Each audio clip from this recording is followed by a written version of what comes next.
Welcome to Art Ed Radio, the podcast for art teachers. This show is produced by the Art of Education, and I'm your host, Tim Bogatz.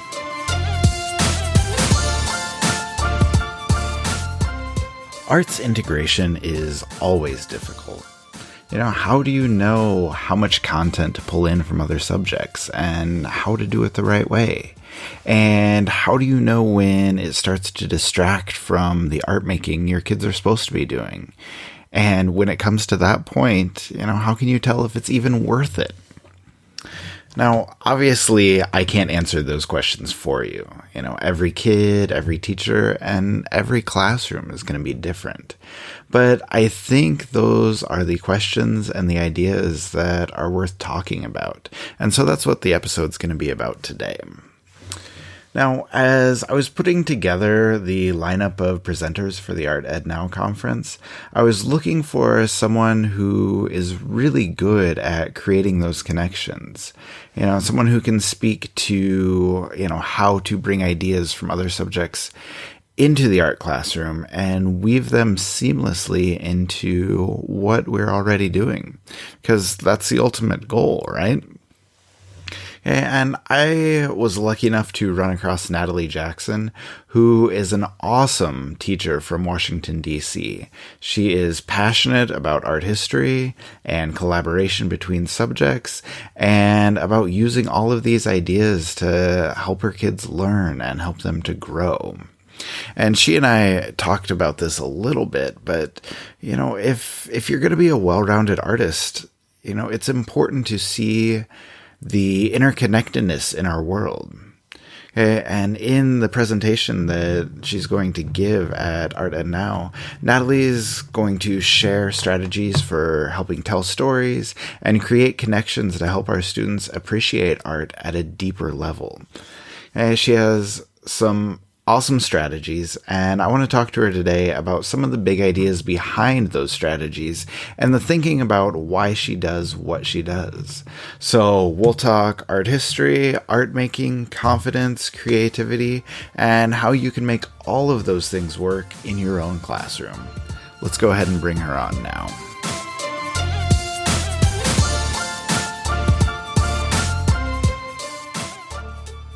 And Natalie Jackson is here with me now. Natalie, how are you?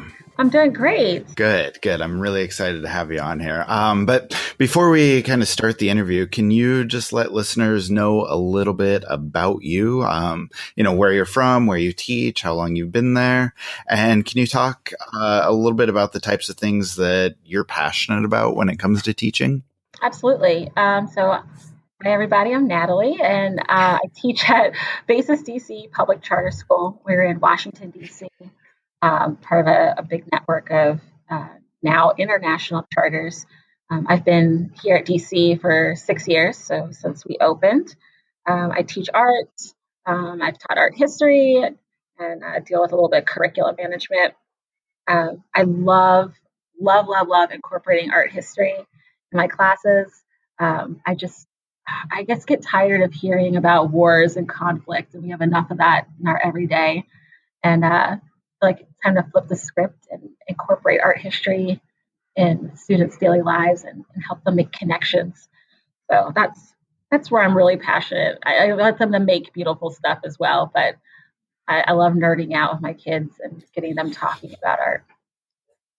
Yeah, I love that. And I'm a huge art history nerd too. So I think we'll get along well. But, for me, one of the big things with art history is all about storytelling. It's just so rich with stories that you can tell, stories that will engage kids. And I know that's a huge part of what you do in your classroom as well. So can you talk a little bit about how you define storytelling in your classroom and talk a little bit about how it informs, I guess, how you mentioned how you talk about work with kids, how you talk about art, and also informs, I guess, how kids create their work as well?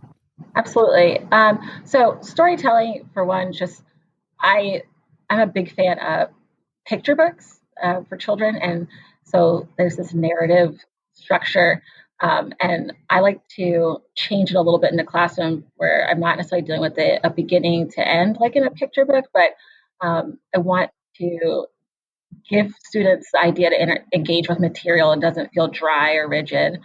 And I let them use a little fantasy as well. So I like them to understand that objects and art, and I mean, not just art objects, but everything has a story. And I want them to help the object tell the story, help interpret the story, or translate the language of, what does the stool have to say? What is the history of this stool that you're sitting on? And it allows them to be silly, but I mean, they get so creative, and it's interesting because you really never know what they're going to come up with. They all have their own stories to tell too, and this is to get them to give an object a story. It helps them open up a little bit, and they start to reveal a lot about themselves in a way that they might not be comfortable doing ordinarily, especially when you're getting into artwork that's a little autobiographical, or you ask them to show how they feel using art, and they hesitate. And I have middle schoolers mostly, and so they're already awkward because puberty sucks. And, they think everyone's judging them. And, if I'm telling them to tell me the story of the stool or the lady in the painting or their pencil, then they're able to, why am I not thinking the term, like transfer their own experiences to that object and get feedback, and then start getting comfortable when it's time to actually make their own artwork. Yeah, I like that a lot. And I think, a lot of teachers hesitate to, kind of take time out of, studio practice to do that storytelling, to do that talking. And I want to talk about that a little bit later, but can you talk maybe a little bit more, just dive in a little bit more about the benefits of using storytelling? Is it, about building confidence like that? Is it about creativity? Like, what are the main benefits, or does it go beyond those two things as well? Yeah, so definitely confidence booster. I want them to get comfortable being a little vulnerable, displaying a little bit of themselves in a different way. But also, I'm really passionate about making sure students understand that art is not just the class they come into and have playtime, fun time, self-expression time, that it's truly a discipline. I tell them, a lot of us spend thousands of dollars to get an education in art. We didn't spend time just getting in touch with our feelings. So, that we incorporate so much. I mean, I have students that get surprised when I know something about science or something about history. I'm like, well, why are you surprised? I have to use those skills in art as well. And they have to stop and think for a minute, oh, how and why. So actually, I just did some oil painting today with 7th graders. We talked about the chemistry behind it. I didn't get into like super detailed, like I'm not talking about molecules and things like that, but trying to get them to understand that as an artist, I do need to know a little bit about chemistry before I start slapping materials around, or how my skin might interact with those materials and things like that. So letting them know that this is terpenoid, it's a solvent. Oh, I heard solvent before. We did that in chemistry during a lab. And I told them, yeah, I had to pass those classes to get where I'm at. So, I didn't just get A's in art. And then actually just before we started chatting, I was with 5th graders, and we're using rollers to build grids, and that was fun. That was very interesting, getting into fractions and immediate frustration. This is art class, not math class. We just came from math. I don't want to do this. But I told them, it's all necessary when they ask those questions of their other subject teachers. When am I ever going to use this again? Like, it's true. It never goes away. Yeah, for sure. And, actually that's kind of a good segue for me, because I wanted to talk a little bit more about, how you do use those other subjects. And you give a couple good examples about the chemistry and about the grids and rulers and fractions. And we all know how frustrating it is to teach that with kids. But can you talk a little bit more about how you incorporate some of those other subjects in your curriculum? I mean, not just, hey, hey, here's a little bit of chemistry, but like, do they play a role in lessons you teach? And like, how do you bring that into your curriculum? I'm trying to think of a really good example, like lots of parts. Mainly I want to make sure I'm using language that they're familiar with from their other classes. I work really closely with the other teachers here, and luckily we have a lot of, we're encouraged to do a lot of collaboration. So some things I do need a refresher on before I bring it in the classroom. Um, my, I'll break things down to, okay, I just came up with a great example actually. We in DC, we had the Cherry Blossom Festival every year. It's a big deal. Everyone's coming from everywhere to see the cherry blossoms bloom. They were a gift from Japan, early 20th century. I can't remember the year, I think 1914. So they get really excited about that. And so I decided to bring some Japanese art into their lives as well. And they get to be influenced by the cherry blossoms in their artwork, and then talk about Japanese culture. So I usually have them write haikus, and we will take time and write them in class. I'm pretty lucky here at Basis because we have art class more than once a week. So that affords me a little bit more time that I know a lot of other art teachers don't get. It's very much a luxury for me. But we had students write haikus. They made artwork about their haikus. And sometimes I overlap with their English teacher, and maybe we'll expand. One year there was an English teacher I worked closely with, and the kids did haikus because it was part of a book of poetry they had to create for English class. So I try to time my Japanese unit with their poetry unit. And we talked about syllables and things like that. I allow them to be a little bit sillier in here because they're not being graded on their English skills. Just try to use that to brainstorm as well, instead of just plopping them down in front of a project for 50 minutes and expect them to do that one project the whole time. That's just the attention span's not there. Yeah, for sure. Mix it up to keep their attention. And also, I mean, some of the kids are, they're not in art because they want to be in art. Sometimes it's just a default.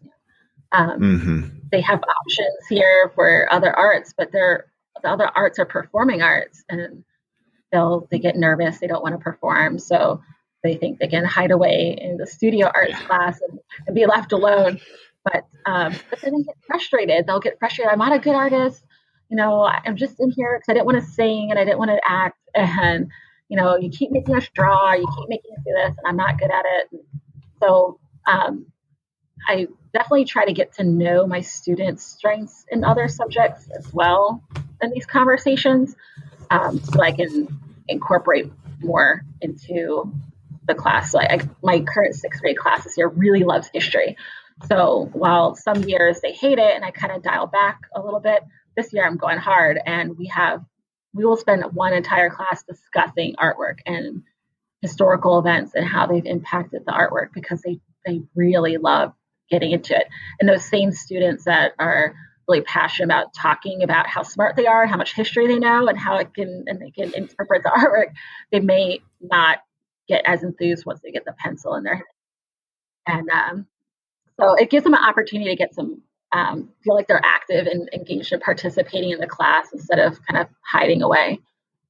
Yeah, I like that. And I think that sounds like it's a really good fit for the kids you have and where you're teaching. So I guess the big question for me, though, and I think the big question a lot of teachers have is, how do you balance trying to integrate all of these subjects, but still teaching a studio-based course? Like, do you feel like integration can ever take away from the art making and not give you as much time as you want for kids to create?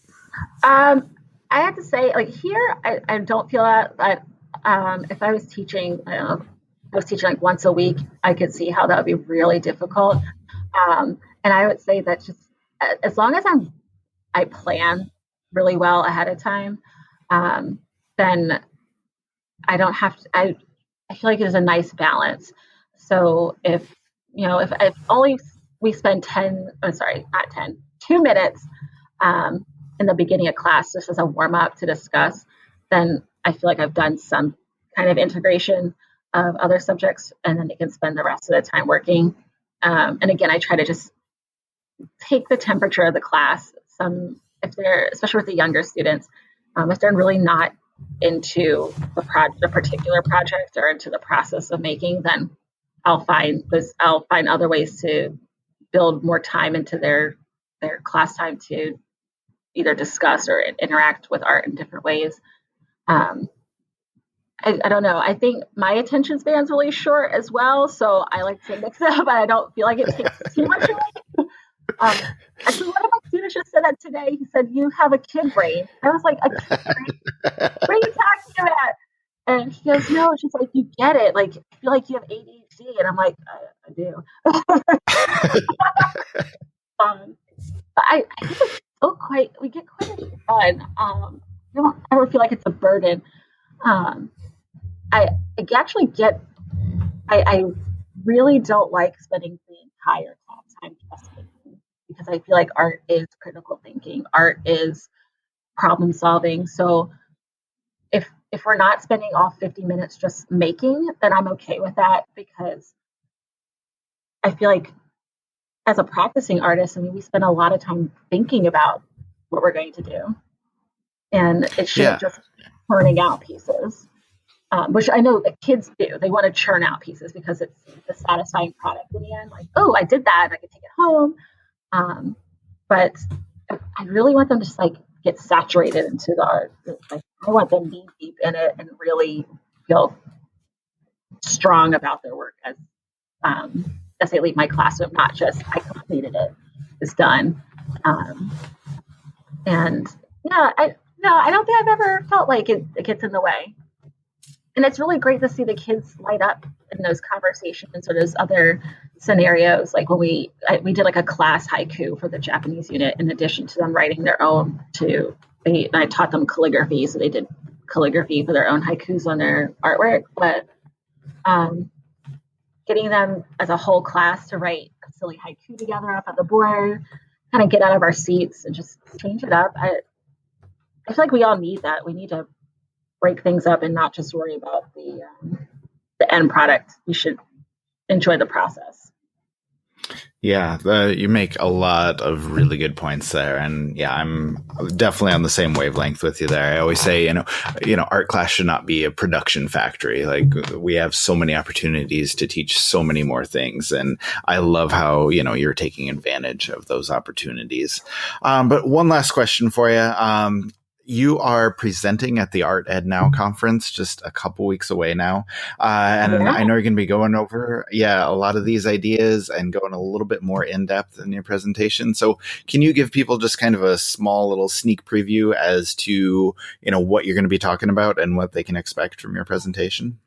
Sure. So I go, definitely a little bit more in depth into the idea of story making, storytelling in the classroom, and how to utilize your language as the instructor to have that integration process seamless, where you don't have to make it obvious, like, oh, this is also what you do in chemistry, this is what you also do in English.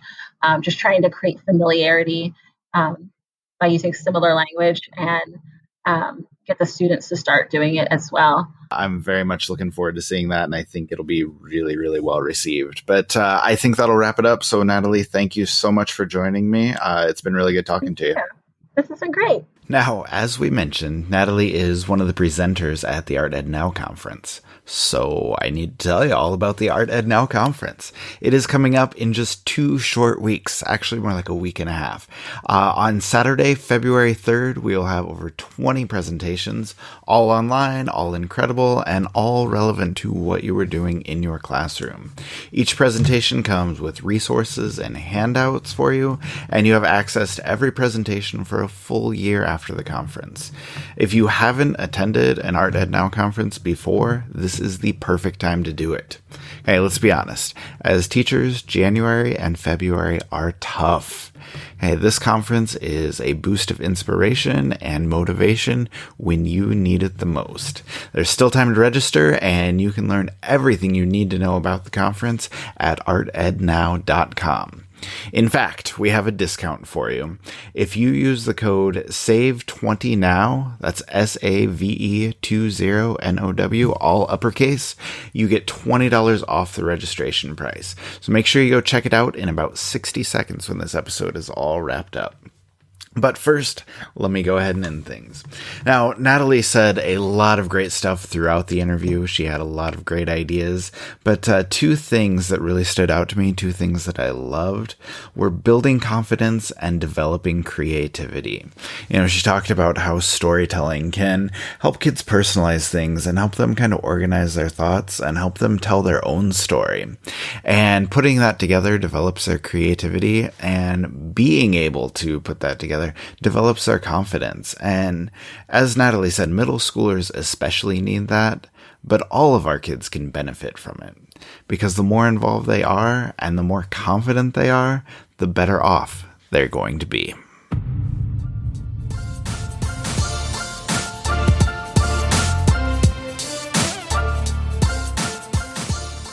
Art Ed Radio is produced by The Art of Education with audio engineering from Michael Crocker. Remember that you can sign up for our email list at artedradio.com and go sign up for the conference at artednow.com. You're running out of time! Make sure you use the code SAVE20NOW, that's SAVE20NOW, all uppercase, and get yourself a discount. We'll talk to you next week.